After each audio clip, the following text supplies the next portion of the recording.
विजय अपनी छोटी बहन राधा के साथ शहर में रहता था। शहर की भीड़ भाड़ वाली जिंदगी में वो दोनों बिल्कुल अकेले थे। दरअसल विजय अपनी बहन राधा के साथ पहले गांव में रहता था, लेकिन उसके पिता और मां की मृत्यु के बाद उनके चाचा चाची उन्हें शहर ले आए थे। लेकिन शहर में लाकर उन्हें पढ़ाई कराने की जगह बाल मजदूरी करवाया करते थे। एक दिन चाची विजय को लात मारकर कहती है, चल उठ, तेरे काम पर जाने का समय हो रहा है। हाँ चाची जी, मैं बस 10 मिनट में उठ जाऊंगा। आज मेरी तबीयत ठीक नहीं है, सर घूम रहा है। ये सब तो तेरे काम ना करने के बहाने हैं। सर घूम रहा है तो क्या 10 मिनट आराम करने से ठीक हो जाएगा? चल उठ, काम पर जा। अगर एक दिन की भी छुट्टी हुई तो तेरा मालिक तेरी पगार में से आज की दिहाड़ी काट लेगा। विजय को ना चाहते हुए भी काम पर जाना पड़ता है। तभी उसकी बहन राधा उसके लिए चुपके से हल्दी वाला दूध लेकर आती है। भैया, इस दूध को पी लो। मैं जानती हूँ कि तुम्हारी तबीयत खराब है। चाची आ जाएंगी, उससे पहले ये दूध खत्म कर दो। विजय फटाफट दूध पी लेता है और उसकी बहन राधा रसोई घर में जाकर दूध का गिलास धोकर रख देती है, जिससे उसकी चाची को कुछ नहीं पता चलता और राधा अपने भाई से बात करने चली जाती है। राधा, तू कब तक ऐसे छुप के मुझे हल्दी वाला दूध पिलाती रहेगी? एक गिलास दूध से हमारी जिंदगी तो नहीं बदल जाएगी। मैं जानती हूँ भैया कि तुम पूरे दिन काम करते हो और पेट भरकर खाना भी नहीं खाते, इसीलिए रोज मैं चाय में ज्यादा पानी डाल देती हूँ और तुम्हारे लिए दूध बचा देती हूँ। तुम्हें भी तो ताकत की जरूरत है ना। मेरी प्यारी बहन मेरा कितना ख्याल रखती है। तभी चाची के चिल्लाने की आवाज आती है, कामचोर, अभी तक काम पर नहीं गया क्या? अच्छा, अब मैं चलता हूँ। अपना ख्याल रखना भैया। विजय जब काम पर जा रहा था तब विजय को रास्ते में कुछ स्कूल के बच्चे नजर आए। उन बच्चों को देखकर विजय सोचने लगा, मेरा भी मन करता है स्कूल जाने का। माँ पिताजी होते तो हमें स्कूल जरूर भेजते। इतने दिन से ऐसा लग रहा है कि पानी वाली चाय पी रहे हैं। ये दूध जाता कहाँ है? कहीं वो राधा की बच्ची अपने भाई को तो नहीं पिला देती। ऐसा सोचकर चाची ने राधा को आवाज लगाई, और राधा की बच्ची, इधर आ। जी चाची जी। रोज रोज दूध कहाँ गायब हो जाता है? आज तो मुझे सच सच बता दे, कहीं तू अपने भाई को तो नहीं पिलाती? राधा छोटी बच्ची थी, छल कपट उसके मन में नहीं था, इसीलिए उसे झूठ बोलना भी नहीं आया। वो घबराई हुई हड़बड़ा गई और पकड़ी गई। नहीं तो वो दूध की तो चाय। चाची उसके हड़बड़ाने से सब समझ गई और उसके कान खींचकर उसकी पिटाई लगाने लगी। अभी बताती हूँ तुझे, दूध के पैसे क्या तेरा बाप रख कर जाता है या तेरी माँ आसमान से उतर कर आती है? बड़ा प्यार है ना अपने भाई से, आने दे उसे, उसकी भी खबर लूंगी आज तो, और परसों से उसे भेज दूंगी अपने भाई के घर। अलग अलग रहना दोनों भाई बहन, फिर देखती हूँ कैसे रखती है उसका ख्याल। इतना बोलकर चाची वहाँ से चली गई। राधा को बहुत बुरा लगता है। उसे अपनी माता पिता की बहुत याद आ रही थी, लेकिन वो बेचारी कर भी क्या सकती थी।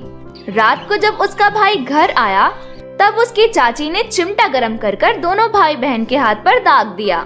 चाची जी, बहुत दुख रहा है, मुझे कल इन्हीं हाथों से काम भी करना है। ये तुम दोनों के दूध चोरी करने की सजा है, अब तुम्हारी अकल ठिकाने आएगी। चाची के वहाँ से चले जाने के बाद दोनों भाई बहन एक दूसरे को सहारा दे रहे थे। मुझे माफ कर दो भैया, मेरी गलती की वजह से आज तुम्हें ये दिन देखना पड़ रहा है। नहीं नहीं, तेरी कोई गलती नहीं है। इतने में ही उनके चाचा वहाँ आए। तुम दोनों का ड्रामा खत्म हो गया हो तो ये सारी किताबें रद्दी में बेच आना।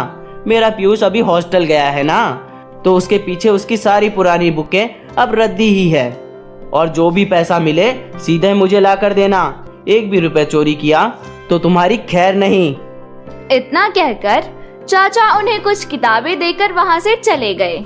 भैया, तुम्हें तो थोड़ा बहुत पढ़ना आता है ना? मुझे ये पोयम की किताब में से पढ़कर सुनाओ। हाँ, अभी सुनाता हूँ। और ऐसे ही पोयम पढ़ते पढ़ते दोनों भाई बहन सो गए। सुबह उठकर फिर वही रोज का ड्रामा शुरू हो गया। राधा घर का सारा काम करती और विजय बाहर काम करने जाया करता था। एक दिन चाची सामान बांध रही थी। राधा ने चाची से पूछा, चाची जी आप कहीं जा रही हो? मैं नहीं, तेरा भाई जा रहा है, और वो भी मेरे भाई के घर। उसके पास बहुत काम है, वहाँ कुछ दिन रहेगा तो अकल ठिकाने आएगी। लेकिन चाची जी मैं अपने भाई के बिना कैसे रहूंगी? प्लीज आप उसे मुझसे अलग मत कीजिए। चाची उसके गाल पर एक जोरदार थप्पड़ लगाती है और कहती है, तुझे ज्यादा दिमाग चलाने की जरूरत नहीं है, जितना कहा गया उतना कर। राधा रोती रही, लेकिन चाची ने उसकी एक ना सुनी। विजय का सारा सामान अगर पैक हो गया हो तो गाड़ी में रखवा दो, उसको छोड़कर आना है। पर चाचा जी मुझे कहीं नहीं जाना। तुझसे किसी ने पूछा? नहीं ना, तो शांत रह। विजय अपनी बहन से 4 बातें भी नहीं कर पाया और उसे अपनी बहन से अलग होना पड़ा। राधा पर तो मानो दुखों का पहाड़ टूट पड़ा हो। उसके माँ बाप भी इस दुनिया में नहीं थे, अब उसका भाई भी उससे दूर जा रहा था। कुछ दिन ऐसे ही चलता रहा। चाची के जुल्म अब राधा पर और बढ़ गए थे। एक दिन राधा ने देखा कि उसकी चाची बहुत सारे खिलौने और नए कपड़े बाजार से खरीद कर लाई है। चाची क्या ये सब आप मेरे लिए लाई हो? मुझे ये गुड्डा और ये कपड़े बहुत पसंद आए। ओ हीरोइन, अपने दिमाग के घोड़े को इतनी तकलीफ मत दे, ये सब मेरी बेटी के लिए है। मेरे बेटा बेटी अभी हॉस्टल में पढ़ रहे हैं ना, ये सब उनके हॉस्टल भेजना है। चल जल्दी से इन सबको एक बैग में समेट ले, मैं अभी पिंकी के घर से होकर आती हूँ। इतना कहकर चाची वहाँ से चली गई। राधा सामान समेटते समेटते खिलौनों से खेलने लगी। इतने में ही चाची वहाँ आ गई। तेरी हिम्मत कैसे हुई मेरी बेटी के खिलौने से खेलने की? और राधा की बहुत पिटाई लगाई। तेरा काम सिर्फ झाड़ू पोछा और बर्तन धोना है, और रात का खाना बनाने के लिए पानी खत्म हो गया है, जल्दी लेकर आ। राधा को बहुत दर्द हो रहा था और बहुत बुरा भी लग रहा था। गांव की नदी के पास कुछ चरवाहे अपनी भैंसों को नहला रहे थे, इसीलिए राधा मन की शांति के लिए जंगल निकल गई। पास ही उसे पानी की आवाज आ रही थी। मुझे कहीं से पानी की आवाज आ रही है, शायद कोई झरना है, उसी झरने से पानी भर लेती हूँ। और राधा एक झरने के पास पहुँच गई। झरने के पानी की तरफ देखकर राधा जोर जोर से रोने लगी। मेरे और मेरे भाई की किस्मत में इतने दुख क्यों लिखे हैं भगवान? ना ही हमारे पास माँ पिताजी का प्यार है, और अब तो मुझसे मेरा भाई भी दूर हो गया। चाची मुझे खिलौनों से खेलने पर भी मारती है, चिमटे से मेरा हाथ भी जला देती है, और मैं खुलकर रो भी नहीं सकती। ये कैसा अन्याय है भगवान? ये सुनकर झरना फौरन बोला, क्या सच में तुम्हारी जिंदगी में इतने दुख है? तुम कोई जादुई झरना हो क्या? हाँ झरना, मेरी जिंदगी में बहुत दुख है, पर मैं ये दुख किसी से बता नहीं पाती। अच्छा हुआ जो तुम मुझे आज मिल गए। तुम्हारी चाची तो बहुत बुरी है, लेकिन मैं तुम्हारी मदद कर सकता हूँ। मैं एक जादुई लिपस्टिक का झरना हूँ और मैं हर किसी से बात भी नहीं करता, पर तुम्हें देखकर ऐसा लगा कि तुम बहुत ही साहसी बच्ची हो। मैं तुम्हें एक जादुई लिपस्टिक देता हूँ। उस लिपस्टिक को लगाकर तुम जो भी ख्वाहिश करोगी वो पूरी हो जाएगी। क्या सच में ऐसी कोई चीज होती है जिससे हम जो भी मांगे वो पूरी हो जाए? तो मैं अपने माँ बाबा को मांगना चाहती हूँ। जो इस दुनिया में है तुम केवल उसी की इच्छा कर सकती हो। जो इस दुनिया से चला गया समझो वो भगवान की मर्जी है। तुम समझ गए ना मैं जो समझाना चाहता हूँ? अब ये लो जादुई लिपस्टिक, इसका इस्तेमाल कैसे करना है ये तुम जानो। जादुई लिपस्टिक लगाकर राधा घर गई, लेकिन उसको याद आया कि वो पानी का मटका तो झरने के पास ही छोड़ आई। जादुई लिपस्टिक, पानी का घड़ा मेरे सामने आ जाए। ऐसा कहते ही पानी का घड़ा उसके सामने आ जाता है। आ गई, चल अब जल्दी से खाना बना ले। राधा रसोई घर में जाकर कहती है, मेरा तो खाना बनाने का बिल्कुल मन नहीं कर रहा। गर्मा गर्म दाल, चावल और आलू की सब्जी मेरे सामने अपने आप आ जाए। राधा के इतना कहते ही सब उसके सामने आ जाता है। खाना खाते समय चाचा खाने की तारीफ करते हैं। चलो तुझे खाना बनाना तो आया, आज का खाना बहुत ही स्वादिष्ट है। सबके सो जाने के बाद राधा जादुई लिपस्टिक से कहती है, जादुई लिपस्टिक, मुझे बहुत सारे खिलौने चाहिए। ऐसा कहते ही उसके पास खिलौनों का ढेर लग जाता है। राधा बहुत खुश हो जाती है और सुबह होने से पहले वो सारे खिलौने अपनी चाची से छुपा देती है। ऐसे ही राधा खुशी खुशी कुछ दिन बिता देती है। एक दिन चाची कहती है, आजकल तू इतनी खुश लग रही है, जरूर दाल में कुछ काला है। कोई नागमणि तो तुझे नहीं मिल गई? सच सच बता राधा, क्या बात है? ऐसी कोई बात नहीं है चाची जी, आप बेवजह ही गलत सोच रही हो। मुझे समझाने की कोशिश करेगी? रुक, अभी बताती हूँ। इतनी खुश तुम मुझे अच्छी नहीं लग रही। और ऐसा कहकर चाची फिर से गरम चिमटे से राधा के हाथों पर दाग देती है। तू रोती हुई अच्छी लगती है, समझी? और वहाँ से चली गई। राधा रोती हुई कहती है, भैया जहाँ भी हो बस मेरे पास आ जाओ, हम दोनों यहाँ से कहीं दूर चले जाएंगे। और अब तो मेरे पास जादुई लिपस्टिक भी है। राधा के ऐसा कहते ही राधा का भाई उसके सामने प्रकट हो जाता है। राधा तू यहाँ? नहीं नहीं, मैं यहाँ? लेकिन मैं तो बगीचे में काम कर रहा था। मैं अपने आप यहाँ कैसे आ गया? अच्छा हुआ भैया तुम यहाँ आ गए। मैंने मेरी जादुई लिपस्टिक की मदद से तुम्हें यहाँ बुलाया है। मुझे एक जादुई लिपस्टिक के झरने ने जादुई लिपस्टिक दी है, जिसकी मदद से मैं जो बोलूं सच हो जाएगा। क्या सच में राधा? अगर ऐसा है तो हमें चाचा चाची के साथ रहने की कोई जरूरत नहीं पड़ेगी और ना ही उनके अत्याचार सहने की। लेकिन दरवाजे के बाहर खड़ी चाची ये सब देख और सुन रही थी। तो ये बात थी, तेरे पास चमत्कारी चीज है, ला जल्दी मुझे दे दे, ये तेरे काम की चीज नहीं है। इतने में चाचा भी वहाँ आ जाता है। क्या हो रहा है यहाँ? इन दोनों के पास जादुई लिपस्टिक है और ये मुझे देने को तैयार नहीं। सोचिए, अगर ये हमारे पास हो तो हम कितने सारे पैसे छाप सकते हैं। ऐसा कहकर दोनों पति पत्नी बच्चों पर हावी होने लगे। तभी राधा बोली, जादुई लिपस्टिक हमें बचाओ। ऐसा कहते ही चाचा और चाची को बहुत जोर का झटका लगता है। अचानक करंट कहाँ से लगा?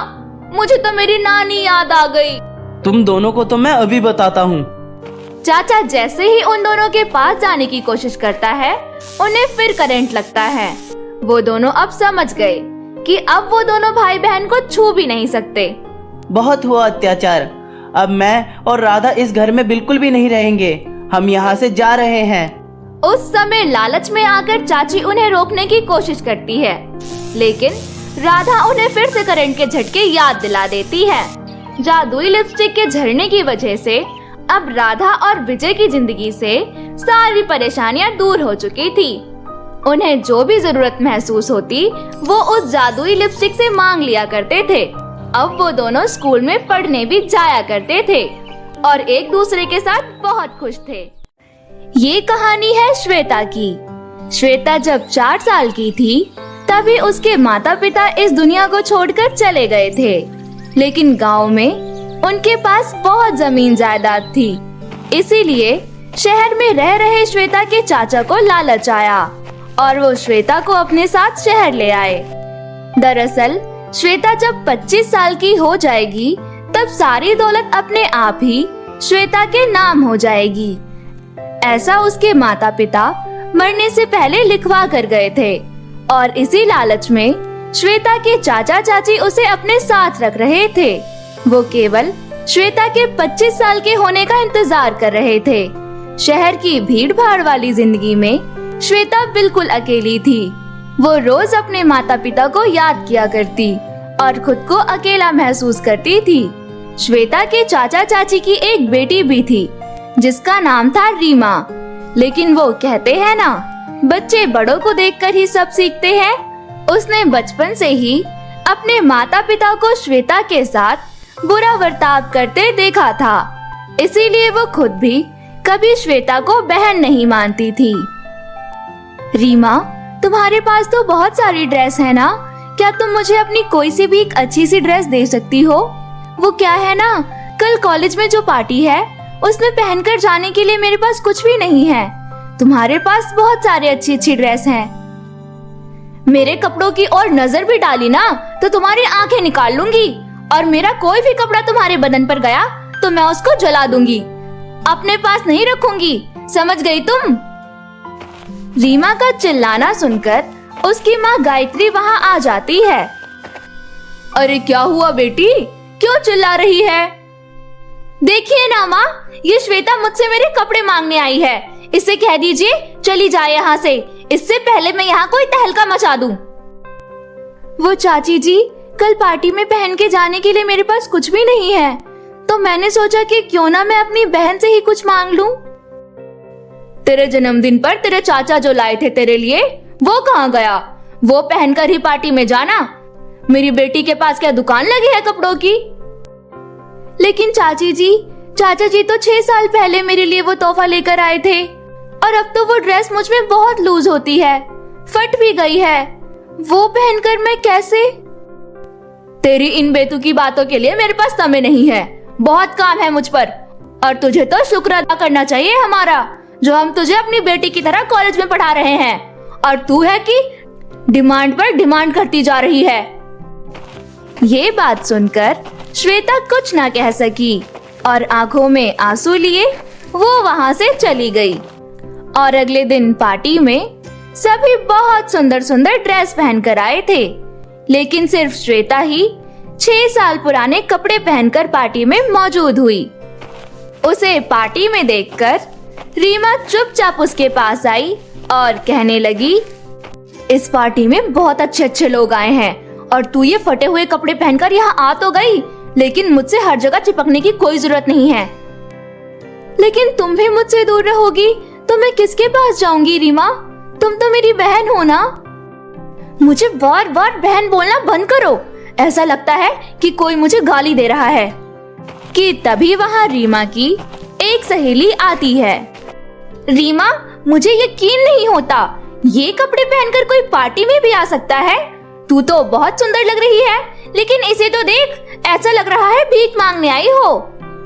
अरे छोड़ इसे, जब कल माँ ने इसकी इतनी बेइज्जती की, इसे तभी समझ जाना चाहिए था कि इसे पार्टी में नहीं आना चाहिए। पता नहीं मुंह उठाकर कहीं भी आ जाती है। ये सुनकर श्वेता के दिल को ठेस पहुंची और वो एक बार फिर से निराश होकर घर चली गई। घर जाते समय श्वेता को एक पड़ोसन मिली। वो श्वेता से पूछने लगी, अरे श्वेता, ऐसे रोते रोते कहाँ जा रही हो? कुछ नहीं काकी, वो आज कॉलेज की पार्टी में पहनने के लिए मेरे पास कुछ भी नहीं था, तो मैं ये ड्रेस पहनकर चली गई और सबने मेरा बहुत मजाक उड़ाया। रामकिशन अपनी बेटी के लिए इतने सारे कपड़े लाता है, क्या तुम्हारे लिए एक नया जोड़ा नहीं ला सकता? तभी वहाँ से गुजर रहा श्वेता का चाचा ये सब सुन लेता है। बेटा, मैं तेरे लिए भी लाया था, देखा नहीं तूने? चल घर चल, दिखाता हूँ। अरे मिसेस कपूर, कैसी हो आप? आप कितनी अच्छे तरह से मेरी श्वेता बिटिया का हाल चाल पूछती रहती हो, अच्छा लगा मुझे जानकर। इससे पहले कोई कुछ कहता, रामकिशन फौरन श्वेता का हाथ पकड़कर उसे घर ले आया। दुनिया भर में जाकर हमारी बुराई कर रही है, शर्म नहीं आती तुझे? जिस थाली में खाती है उसी में छेद करती है। नहीं चाचा जी, मैं आपकी बुराई नहीं कर रही थी, उन्होंने बस मेरे रोने की वजह पूछी तो भावुक होकर मैंने उन्हें बता दिया। माफ कर दीजिए, दोबारा ऐसा नहीं होगा। तू नहीं सुधरने वाली, आजकल तेरे ड्रामे कुछ ज्यादा ही हो रहे हैं। हमारी ही गलती है जो हमने इसे सर पर बिठाया। इसे तो पढ़ने भी जाने नहीं देना चाहिए, दुनिया में बुराई करेगी हमारी।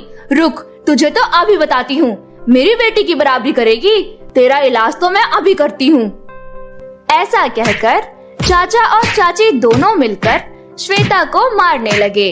श्वेता के हाथ की हड्डी टूट गई। मुझे हॉस्पिटल ले चलिए, लगता है मेरे हाथ की हड्डी टूट गई। मुझे बहुत दर्द हो रहा है चाची जी, कृपया मुझे हॉस्पिटल ले चलिए। तेरी यही सजा है, अब घर पर बैठकर तू सिर्फ काम करेगी। ऐसा कहकर चाचा और चाची श्वेता को एक कमरे में बंद कर देते हैं। श्वेता के हाथ में बहुत दर्द हो रहा था और वो जोर जोर से रो रही थी।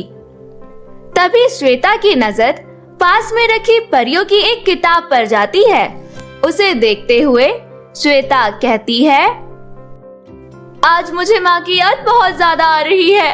ये परियों की किताब देखकर तो मुझे वो दिन याद आ गए जब माँ मुझे परियों की कहानी सुनाया करती थी और कहती थी, हम जब भी मुसीबत में होते हैं भगवान हमारे लिए कोई ना कोई परी जरूर भेजते हैं। लेकिन मेरी मुसीबत की घड़ी तो कई सालों से चल रही है।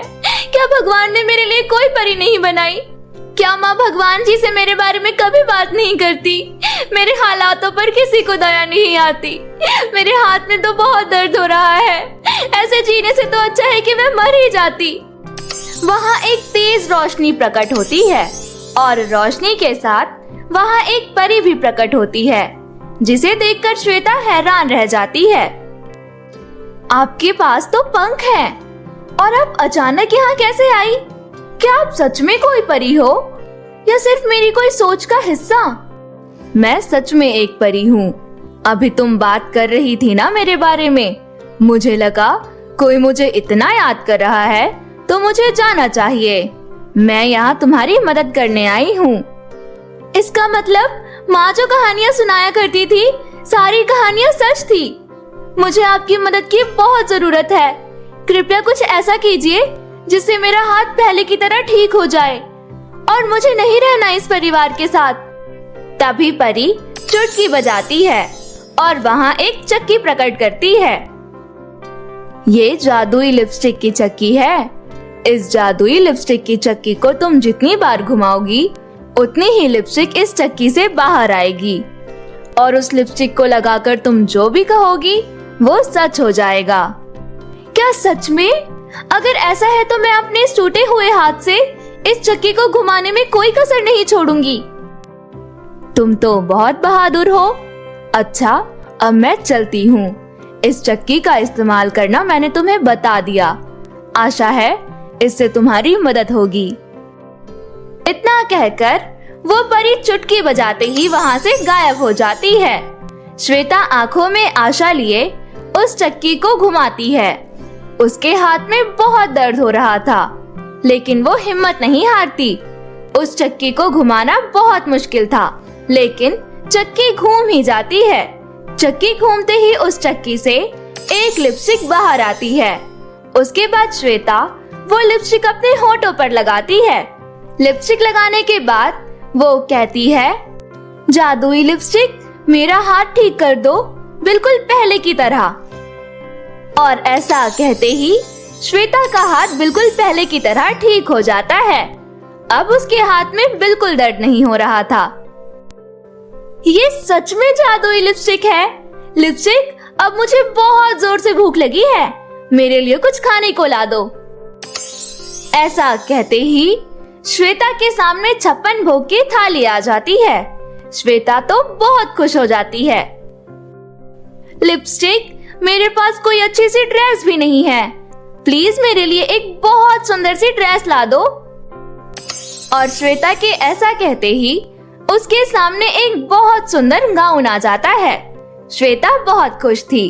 उसे लगा कि इस जादुई चक्की की मदद से कुछ हो या ना हो, पर अब उसकी जिंदगी पहले से आसान हो जाएगी।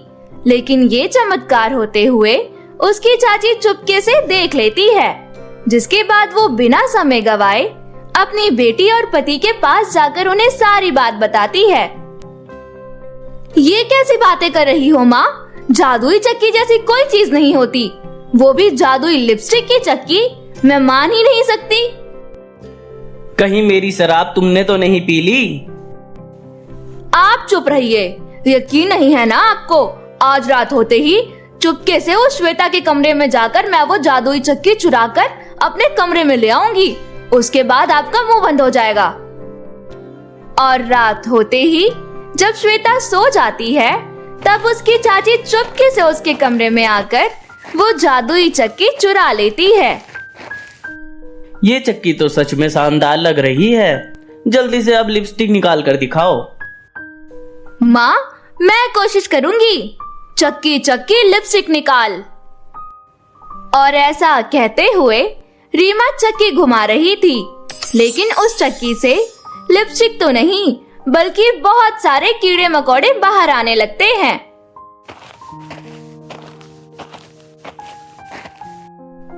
वो देखती है कि उसके चाचा चाची और रीमा यहाँ से वहाँ कूद रहे हैं और साथ ही कीड़ों से बचाओ कह रहे हैं।